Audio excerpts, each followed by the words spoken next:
You may remember during the March for Life, there was a group of kids who were out there at the Smithsonian, at the National Archives, and they got met with some pretty angry security guards who told them to take off their pro-life beanies that literally were just blue and said pro-life, and there's the cool name. And maybe one woman was told to take off her sweatshirt. That was at Archives, right? At the Archives, it became an all-out kind of assault on not only freedom of speech, but of course people who are pro-life, and they were definitely targeted for being pro-life. And we have a bit of an update and something that, again, we always like to present you with not only what's going on in the trouble, but also when there's hope in Washington, D.C., when there's movement in Washington, D.C., and it seems like there is some. So this is following the victory we did have with the National Archives, where we got a consent order in that case. But similarly, with the Smithsonian case, we have a consent order. What it says is that there's a consent to preliminary injunction.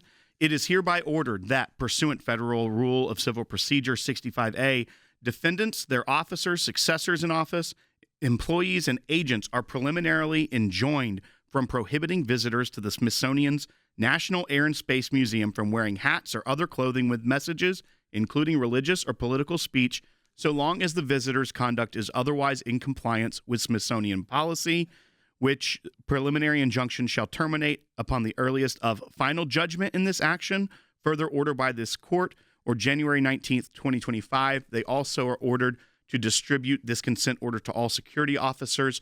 So it's a win. Yeah. The case isn't over. Yeah, the case keeps going. But what they're saying is in the meantime, they're saying, hey, we're not going to censor people from attending our facilities wearing a pro-life message or any political or religious message, which is what it should be. Everyone knows this. It should have been that way to begin with. And guess what? Legally, it probably was. But these, excluding people who are causing issues, which were not these kids. We're not the adults even that we're supervising. You're talking about people that were coming from the March for Life. They were there. The biggest march on Washington about the pro-life movement.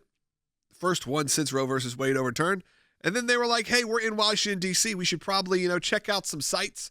And they went to see the Smithsonian, went to the National Archives, and were abruptly told to not only change, but got very aggressive, got profanity laced. And thankfully, they see the error of their ways. And because of organizations like the ACLJ, specifically us, I'll just say our organization, the ACLJ, we're able to fight against this, get it in national media, get it in front of Fox News crowd, get it all over the planet so people know how this injustice is happening and how they can fight back. And sometimes you at least win.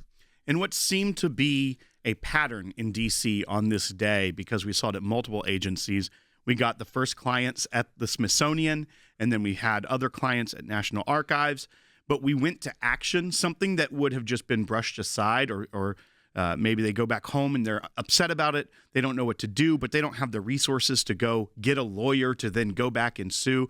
That's what the ACLJ is here for. Because of the members of the ACLJ, we are able to provide this legal aid to these students at no cost to them.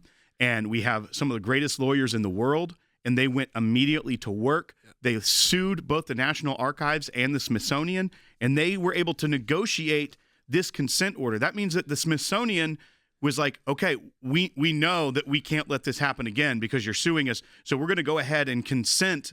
And this was presented jointly by the ACLJ and the Smithsonian to the court for the court to order and sign off on. So it is a really big win, but the Smithsonian was never going to do that if it weren't for the ACLJ lawyers going to work. No, what they were hoping was that they kick these kids out and no one ever said anything. These kids go home sad and they have a story to tell about how they got kicked out of the Smithsonian, but that's not what we do here.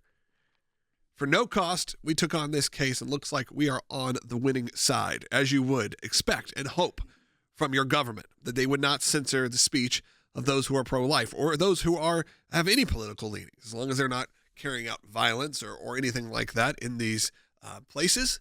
You can have the freedom of speech to say what you want. These were not profane. These were not graphically violent. These were just beanies, blue beanies that just said pro-life. That's it.